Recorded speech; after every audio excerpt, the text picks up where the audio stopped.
नमस्कार, आप सभी दर्शकों का हार्दिक स्वागत एवं अभिनंदन।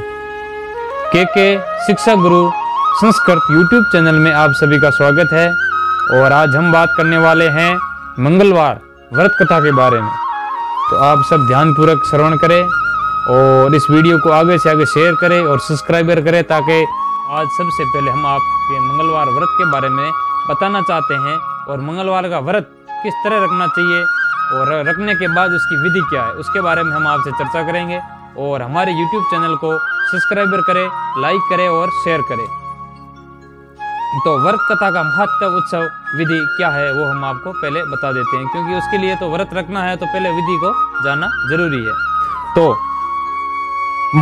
यानी कि पुरानी टाइम में प्राचीन देशों में से एक ही है विश्व में धर्म, शिक्षा और आध्यात्मिक ज्ञान की ऋषि भारत भूमि पर ऋषि मुनि के कर कमलों से भोजपत्रों पर अंकित की गई पुराणों में समय समय पर मानव कल्याण और सुख समृद्धि के लिए प्राचीन ऋषियों ने ग्रंथ जीवन में पाप पुण्य की व्याख्या करते हुए पापों से मुक्ति और पुण्य प्राप्त करने की पूजा, पाठ, यज्ञ, हवन और तपस्या का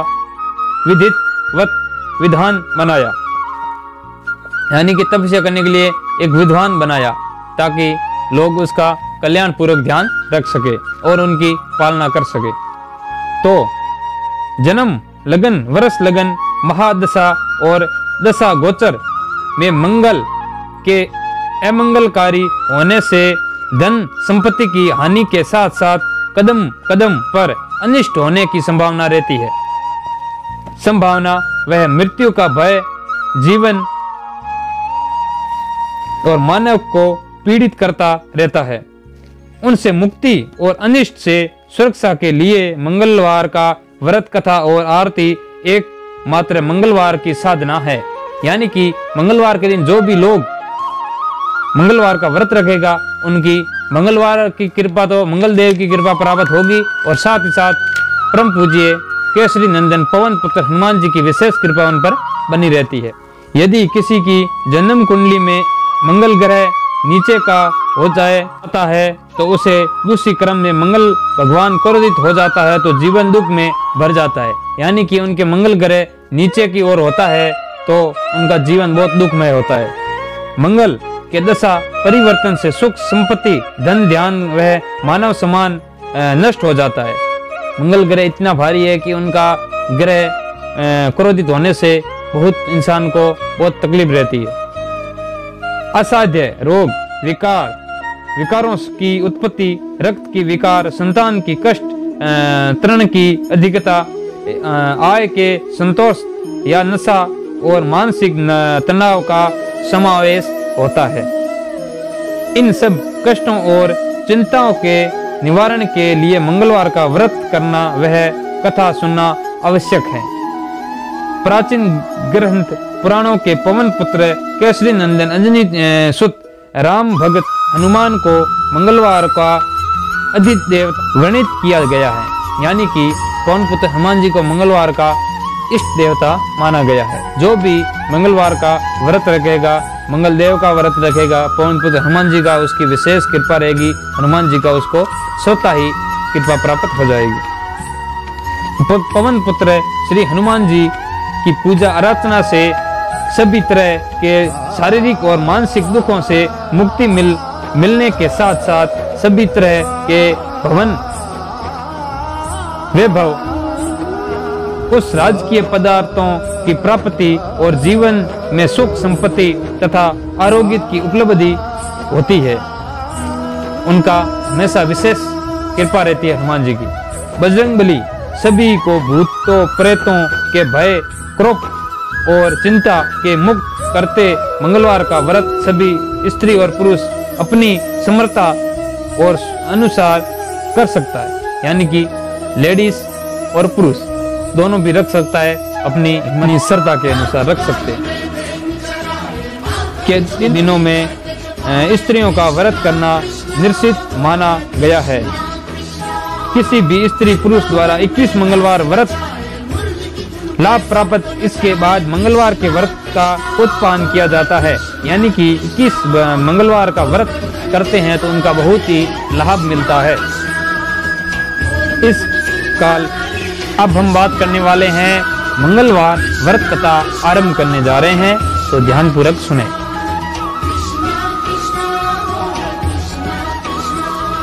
अभिमन्यु का पुत्र परीक्षित महाभारत भीषण युद्ध के पश्चात इंद्रासन सिंहासन पर बैठा।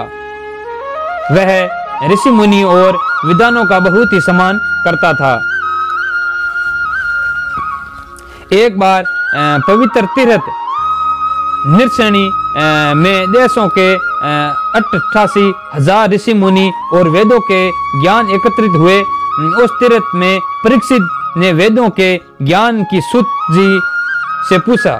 सूत जी यानी जो वेदों का ग्रंथ पढ़ रहे थे, उनको राजा परीक्षित ने पूछा कि हे महेश्वरी ऋषि, वेदों के ज्ञाता, अब तक मैं और मेरी प्रजा आपके धर्म ज्ञान के प्रवचन से लाभान्वित होते कथा रहते हैं। अब मुझे पर अनुकूलता करने हुए कृपया ऐसे व्रत और कथा के विषय में बताए, जिसके करने से कथा श्रवण मेरी पूजा और समस्त स्त्री प्रजा का कल्याण हो सके, उनका शारीरिक कष्ट का निवारण हो सके, चिंता और भय से मुक्ति पा सके, शोक संतोष व दुख सुख का लाभ हो। और आप तो जानते हैं कि कलयुग में मानव की आयु अधिक नहीं रहने वाली है। फिर ऐसे परीक्षित में रोग विकार और निर्धनता और जीवन यापक करता मनुष्य रोग विकार के कष्ट, परिजनों की मृत्यु के शोक और अपनी मृत्यु के भय से मुक्ति हो सके और मोक्ष की प्राप्ति कर सके। परीक्षित का प्रश्न सुनकर श्री सूत जी यानी कि संत जी ने मद मुस्काते हुए कहा, हे परीक्षित, हम महाराज अपनी प्रजा के कल्याण के लिए अपनी उत्तर प्रश्न पूछते हैं। बहुत ही वर्ष पहले धर्मराज युधिष्ठिर ने भी भगवान श्री कृष्ण से ऐसा ही प्रश्न पूछा। श्री कृष्ण ने युधिष्ठिर को उत्तर दिया कि था, उस उत्तर को आप सन्मुख दोहराते हुए हैं। श्री कृष्ण बोलते हैं, ज्येष्ठ कुंती नंदन में अतम यंत्र पर परिचित कथा सुना। प्राचीन काल में एक कुंडलीपुर नगर में धन संपत्ति से परिचित एक विद्वान ब्राह्मण रहता था। वह लोगों को धर्म का ज्ञान देता था। उनकी पत्नी सुना धर्म संपत्ति के परिपूर्ण एवं विद्वान ब्राह्मण रहता था। वह लोग को धर्म का ज्ञान देता था। उनकी पत्नी सुंदर वह पतिव्रता स्त्री थी। ब्राह्मण की पत्नी सुंदर भगवान की भगत थी।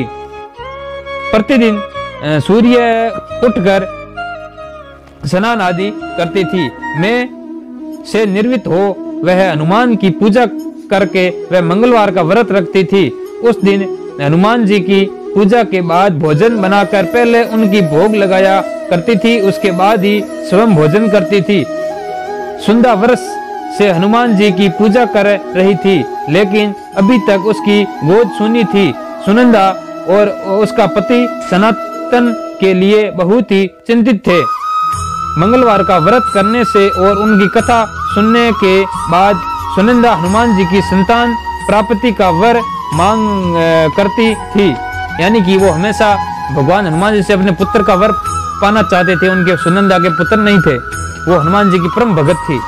एक बार सुनंदा गृह कार्य से व्यस्त रहने के कारण हनुमान जी का भोग नहीं लगा सकी और भूल गई, यानी कि एक बार घर के काम के कारण व्यस्त हो गई थी, तो सुनंदा हनुमान जी का भोग नहीं लगा सकी और वो भूल गई। और जब उसे हनुमान जी के भोग का स्मरण आया तो वह बहुत ही देर हो चुकी थी, यानी कि उसको याद आया कि भोग लगाना है, तब तक बहुत देर हो चुकी थी।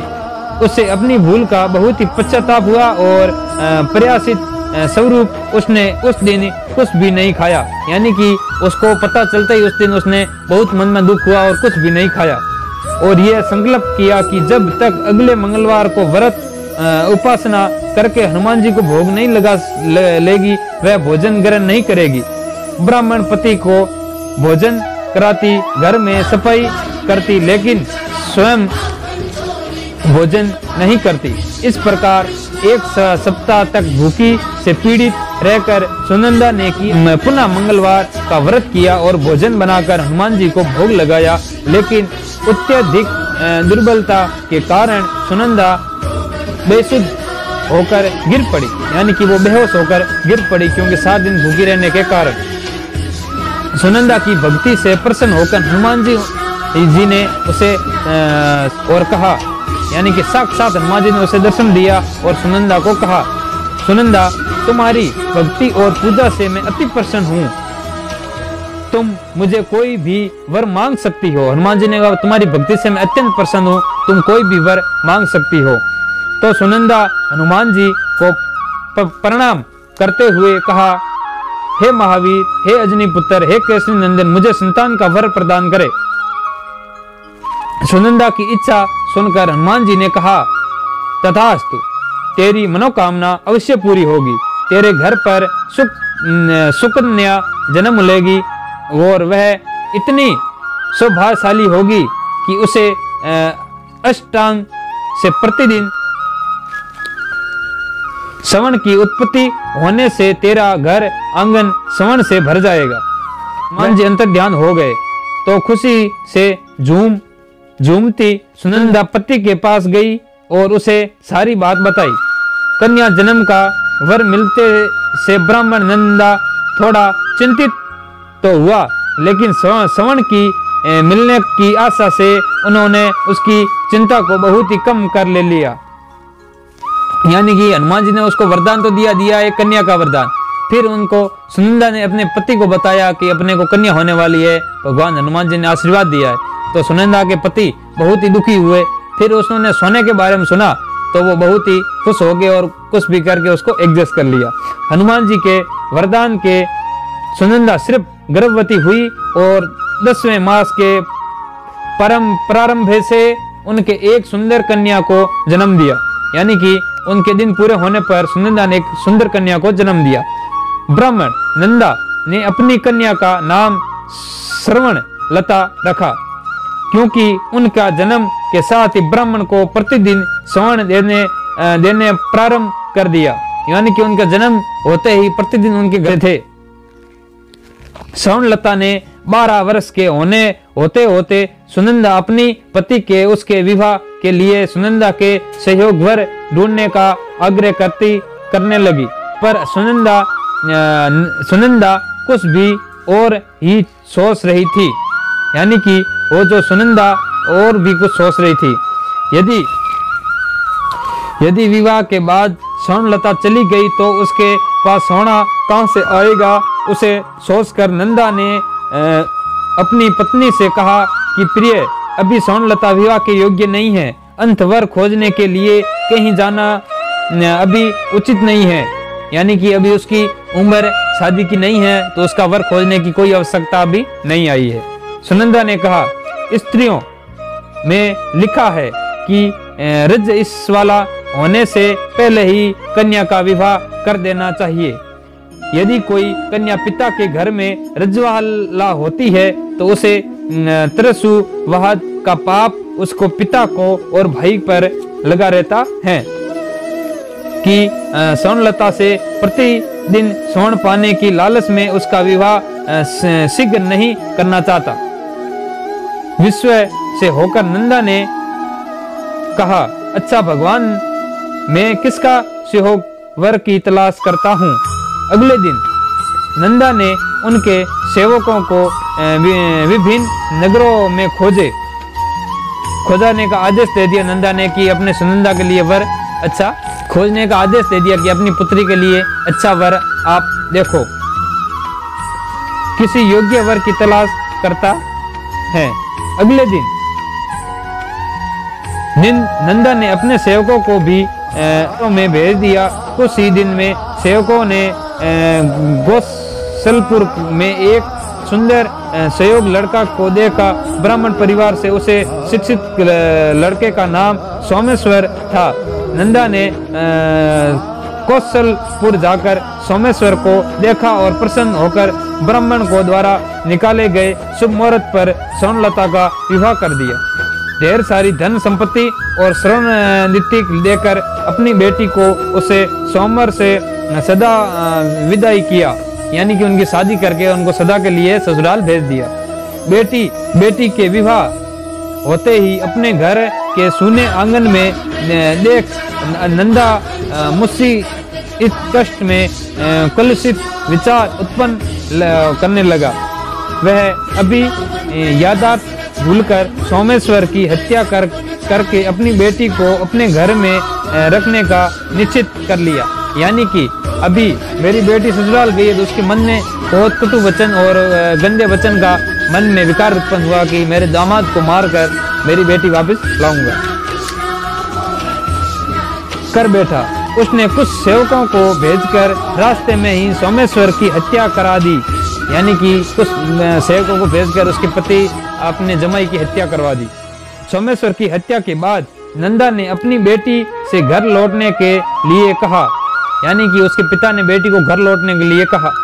स्वर्णलता बोली, श्री पिताजी, अपने मुझे जन्म दिया, फिर मेरा विवाह करके मुझे ससुराल के लिए विदा कर दिया, यानी कि आपने जन्म दिया फिर मेरा विवाह करके ससुराल के लिए विदा कर दिया।